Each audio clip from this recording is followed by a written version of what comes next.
Hello! I want to take a moment and review surface area of pyramids. So previously we had, used a net drawing of them. It was all flattened out. We took a 3D shape and flattened it out. You found the area of the square and you added it to 4 times the area of the triangles that you found. Some did okay with that, some not so much. And so I want to show you a way that we can do it with just a formula. And this works for square pyramids. So ones that will look like this. And remember that the triangle sides have an area of 1/2 base times height. Well, we have a formula here. It's called surface area is equal to S squared. So side squared, side and side of the square plus 2 times the side of a square. And they say length, or sometimes it's called slant height. That L is the height of the triangle. So we take the side squared of the base plus 2 times the side of the triangle times the side of the square times the height of the triangle. And we plug it in that way. And just like we did with the rectangular prisms, we can just plug in the pieces and solve and see if that makes more sense and works better for some of you. So let's do some examples here. All right, I'm going to slide the sheet up and we're going to look at a couple of different examples and I'm going to write them out on paper. We're going to list everything out. So you notice in our examples that we are told what the side is and we're told what the L is. They call the slant height of the pyramid, or really, you notice, it's the height of the triangle. Okay, so let's list what we've got. S is 18, and our L is 13.5. These are both in inches.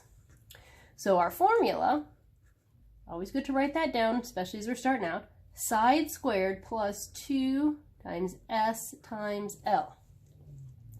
Now let's plug in. Side is 18. 18 squared plus 2 times 18 times 13.5. There we go. Now, order of operations says we need to, that's right, square first. So we're going to go 18 squared. Remember, 18 times 18 is 324 plus 2 times 18 times 13.5. Now we multiply, so we'll keep our 324 for the moment. 2 times 18 times 13.5 is 486, and then we add these two pieces together, and we end up with 810. And once again, this is surface area, so it's a form of area, so we have our units and we square them. All right, let's do another example. Let's look at the next one. So here we're told our side is 8 and our slant height, or our height of our triangle, is 6.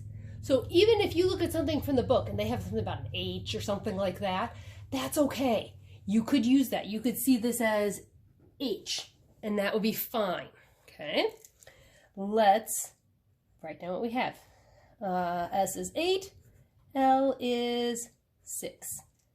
Plug it into our formula, which is S squared plus 2 times S times L.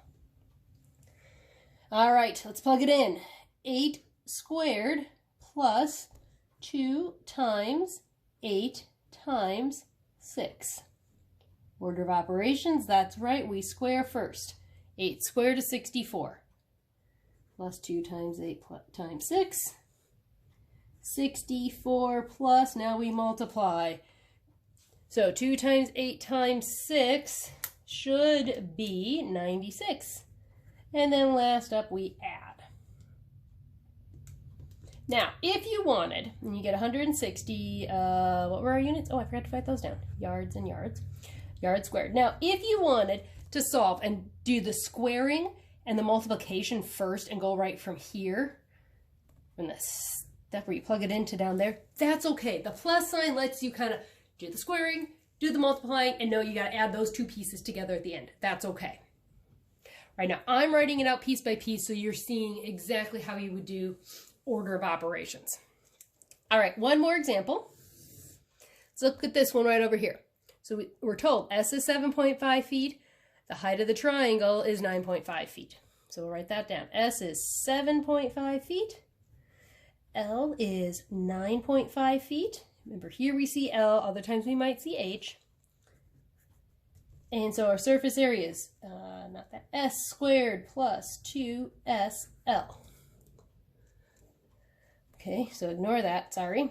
And S squared, 7.5 squared plus 2 times 7.5 times 9.5. So we solve 7.5 squared is 56.25 plus 2 times 7.5 times 9.5. Okay, now do the multiplication. So our 56.25 comes along. 2 times 7.5 times 9.5, 142.5. And lastly, we add. So to do that, then we end up with 198.75 feet squared. So if this formula helps you out, side squared plus 2 times the side length, so that's for the square, times the height of the triangle, use that to help you find the surface area of the prism and see, or pyramid, sorry, and see if that goes better for you. Happy practicing!